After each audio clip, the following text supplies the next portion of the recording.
I just woke up thinking about going home with you and got very excited about Christmas. I get to go meet the people that made my favorite person. I'll always take December way over summer. Abby, you and Harper have a perfect relationship. She is my person, and I really want everyone to know that. I want to marry her. What are you doing on your phone? I left a gentleman alone in my apartment, so I'm tracking him to make sure he leaves. You're tracking him? Yeah, I track everybody. If the NSA can do it, so can I. Hello, everyone, and welcome back to another Film Optix review brought to you by the Drive-In Podcast Network. I'm your host, Kristen, and today we are going to be reviewing the latest Hulu original film, Happiest Season.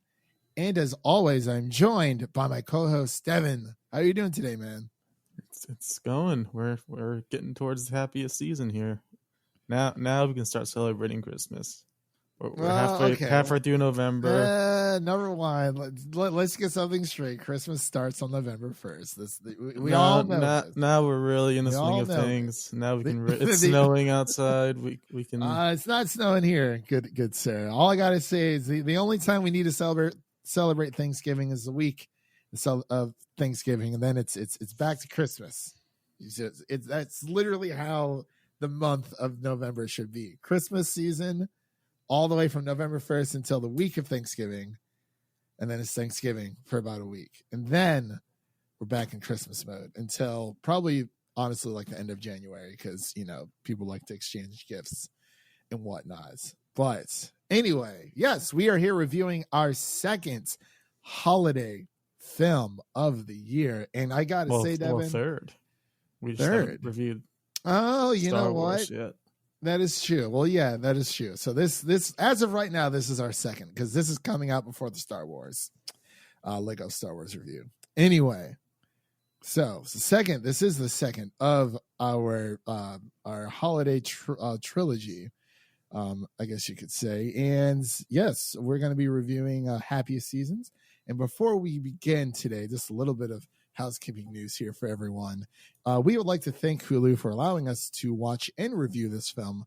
And of course, you can listen to our podcast on Apple Podcasts, Spotify, Stitcher, Google Play, Red Circle, TuneIn, iHeartRadio, and of course, Amazon Music. And you can follow us on you can follow us at Film Optix. That is Optix with an X on Instagram and Twitter. There we go. Got it. Yeah, let's man, I have a lot to say about this. So spoiler for you, right? It's not coming out until a week. Yes. November 26th. 25th. Which 25th? Yeah, that's what IMDb has. Where am I getting 26 from? I swear the email I said 20. Okay. So 25th, November 25th, which is the day before Thanksgiving. You got a little bit more Christmassy in there. So I'll read the synopsis really quick, and then yes, this is going to be a non-spoiler review, as we said. Since this is coming out on embargo day. When we want to keep it simple, want to keep it straight, want to keep it easy for everyone to enjoy. But the synopsis reads: a young woman. A young woman with a plan to propose to her girlfriend while at her family's annual holiday party discovers her partner hasn't yet come out to her conservative parents.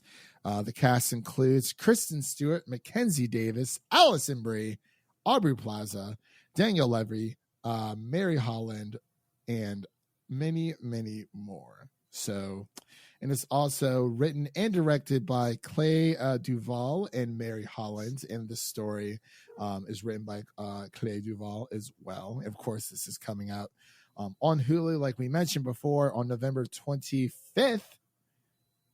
So, yeah, let's. I want to get your first initial thoughts about this, Devin. What were you thinking about this? Your overall feels of this movie. Oh boy. Did you watch it alone? Well, of course, we got screeners. We can't share it amongst the masses. That is very true. It's for our eyes only. Hulu told me to send you that kind of test. It's all good. Passed. So I don't think it was very good. Gonna put it out there. Devin, what? I wanted to like it. I did. Devin. But the biggest thing, it just was not very funny. Huh? It just was not very funny. Wait. Say that again. You cut out. I just said the biggest thing to me was that it wasn't very funny. Okay, And so that's kind of half of a rom-com. Okay, so obviously Daniel Levy's character was I guess you could say, one of the comedic reliefs in this film, as well as one of the sisters as well. But I don't know. I gotta disagree on this. I think this is an instant modern day Christmas classic because I loved every second of this film. Yeah, like I can't remember the last time we disagreed this hard. I know, like, like I mean, I didn't really expect it to necessarily, like, okay, like I guess if we wanted to be a rom-com, we would have reviewed like Holiday, right? Or the 12 Dates of Christmas. Yeah, the 12 Dates of Christmas that's coming out on HBO Max. But this one, I felt like this one was literally it was more serious. Like when I was watching it, I felt like I was just watching like obviously it's around the Christmas time, but it wasn't like Christmas in your face all the time because you have Kristen Stewart and Mackenzie Davis. They are a couple in this, and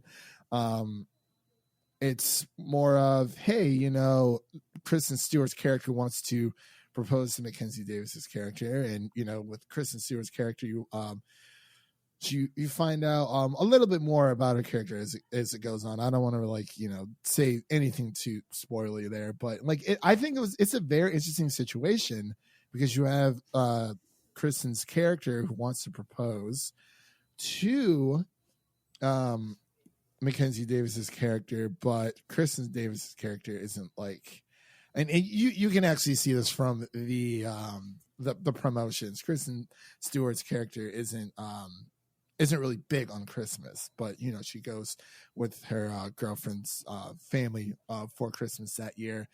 But then it's like, then you have Mackenzie Davis. It's like, oh, well, yeah, she can come with me, but, I haven't come out to my parents. They don't know we're together, which creates like a really, really a strict situation, I think, at least. Like, I wasn't looking for it more to be funny. I guess I was just looking for a Christmas feeling, and I definitely got that. Yeah, for me, there just wasn't really enough funny. Like Dan Levy's character was funny. The sister had a few good moments, but Aubrey Plaza's character was okay. Like I was just gonna say that's my second biggest disappointment. This movie found a way to make Aubrey Plaza's character uninteresting somehow. What about I can't Alison say that for Brie's any character? other movie because Aubrey Plaza is always interesting. I don't know how they did that. She is, and I think it did feel like her. I can't really say her character was more of a shoo-in. It was just more of she was kind of there for the role that she was there for. Like she played like one role, if you know what I'm talking about, throughout the entire thing. So, but I was hoping to see a little bit more from Alison Brie, but from what we saw, I think she did a very good job. She did fine. She was just kind of that generic type of competitive sister character. Yeah. Yeah, absolutely. But yeah, man, I'm very shocked you did not like this as much as I did. I'm like, I was literally over the moon. Like I wasn't bawling my eyes out, but man, it definitely I will say I did like the ending and how it kind of covered the topic and how nuanced and different it is for everybody going through it, because we don't have that perspective, right? So and I think it was good that they kind of broke it down at the end as to how that stuff usually goes and why it's so difficult. Yeah. And I think that's why I liked it so much, is because it wasn't just your like all is well towards the end of the movie, and like even though there are conclusions that do, the story does obviously have a conclusion, but it's not all, it's not like with Jingle Jangle where like, yeah, there were sad moments. This was more of like, it's more of an eye opener for people who are, going through that type of situation.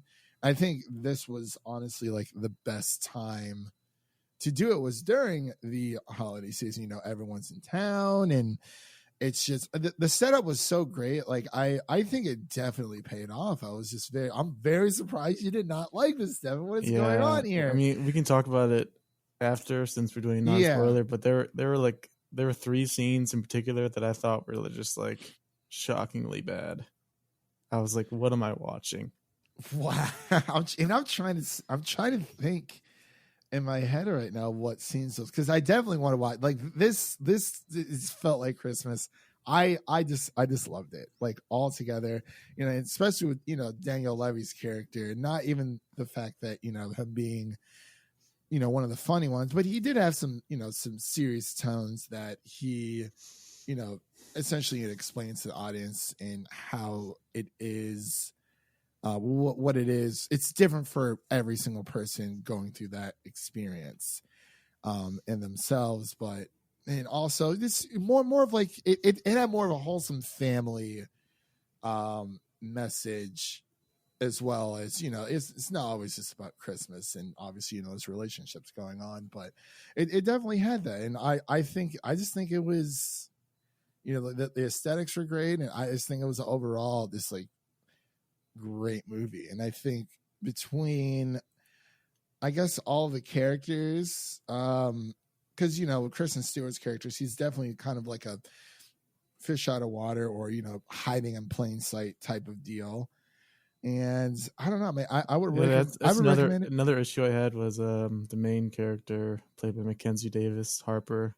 She was pretty unlikable throughout the movie. She was, yeah. I was, but I think that was the goal, because it's like, okay, if I watch Harry Potter and Order of the Phoenix with Dolores Umbridge, like one of the most evil, vile, characters in the book, I'm not supposed to like her. Like, I mean, but it is a little bit different with Mackenzie Davis's character, because at first, you're like, okay, they're in the couple, but then it's kind of like, I forgot the name of it. They were like making fun of this on How I Met Your Mother. They named it like Revertigo, where it's like when people, either are surrounded by people from their past and they kind of revert back to the person who they were. And I think with Aubrey Plaza's character, that was a great type of, like echoed that situation. And I think Aubrey Plaza's character was definitely there just to set up some foreshadowing, which obviously happens. But it's yeah, I think, as the movie went on, I didn't like her as much. Like I was more on Kristen Stewart's side. But I think the movie wanted me to do that, because like she is supposed to be likable at first, and then it's like you see how much she thinks about what her parents think of that type of situation. But this is a really big eye-opening movie. I don't know, man. I just, like I said for the like 5th time, I loved it. Like bravo. But was there anything else you wanted to touch on before we wrap up here? Or the twins were kind of creepy. Yeah, the twins were, yeah. I mean, they were kind of there, but they're being kids. They didn't have too many lines. They had a lot of screen time, but I feel like they didn't say too much. But yeah, they were kind of just like, oh, look, Sloane has like a family and these are her kids. And I've always hated that name, Sloane. I don't like that name either. But with Aubrey, with Alison Brie's character, it was very fitting. Yeah, she's definitely a Sloane. Definitely a Sloane. But yeah, Kristen Stewart's character Abby, very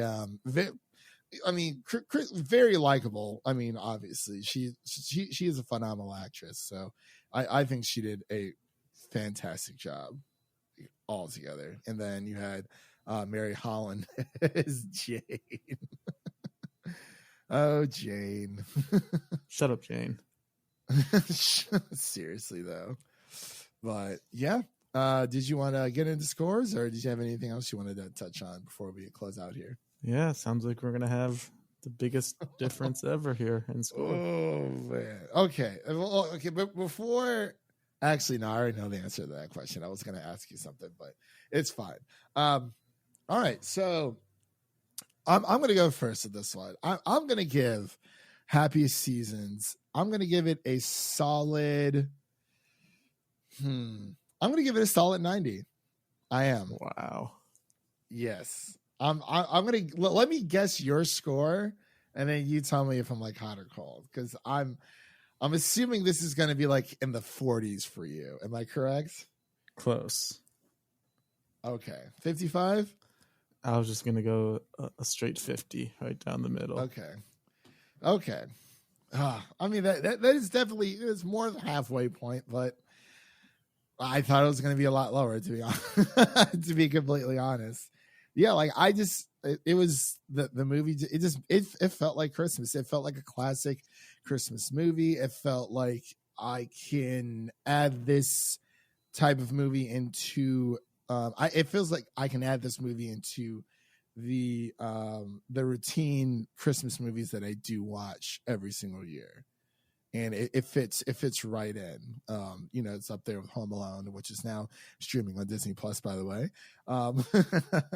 But yeah, that's the way I feel about it. It just fits right up there with, and it's more of a modern. It's a modern day Christmas movie, but it's not like modern like holiday where they tried to make it cool. Like it's just a movie that is, and out of a lot of the other Christmas movies we've seen, yeah, like the other ones are cheesy, but I feel like this one definitely has a lot more to say, which is, I think, why I like it so much more. Like, it's not just a Christmas movie. It's also more of a informative / coming out type movie as well. Yeah, and that's why I didn't go like extremely low, because it got half of it right. Yeah, I was just saying, and that's why I didn't go like too terribly low, because it did get half of the movie right for me. It just, the comedy parts just didn't hit for me. Okay, fair enough, man. All right, well, that concludes today's review. Thank you all for listening, and don't forget to like and subscribe to our podcast platform, to our podcast on the platform of your choosing, excuse me. Make sure to check out the other Drive-In Podcast Network shows over on the Music City Drive-In website at musiccitydrivein.com. The link is in the description. And we're make sure to check out. We're going to be reviewing Lego Star Wars Holiday Special coming up here pretty soon. And I've been writing a lot myself on the Music City Drive-In website. So go ahead and check out those cool articles over there. Sometimes there's movies that I know Devin doesn't even really care about, or shows that I'll just kind of tackle myself, which is fine. But yeah, we do more of the big stuff over here. So that was Devin, and my name is Christian, and we will see you all in the next one. Peace.